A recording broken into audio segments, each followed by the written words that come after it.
يا ريت بتعملي مثلي وتكوني عجوز بهالشكل.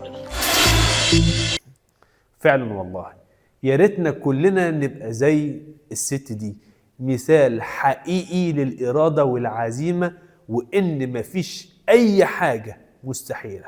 زي ما هي قدرت تعمل ده، انت كمان تقدر تعمل ده، انت كمان تقدري تعملي ده. انزلوا واتمرنوا، مارسوا رياضة، محدش يحبطكم، محدش يقولك انت كبرت، محدش يقولك راحت عليك. ما تستسلمش لآلام المفاصل، ما تستسلمش للآلام المزمنة اللي بتحصل نتيجة السن ونتيجة قلة الحركة. كم واحد مننا سمع أبوه بيقول أنا أول ما بطلت شغل وقعدت في البيت بدأت أحس بالتعب وعجزت.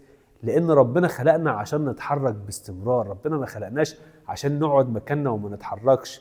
لذلك ناس كتير جدا بتبقى في قمة الصحة، مجرد ما يطلع معاش أو يبطل شغل أو يبدأ يحس بالعجز ويبدأ يحس بآلام المفاصل ومشاكل صحية كتيرة جدا بدأت تلاحقه لما وقف حركة.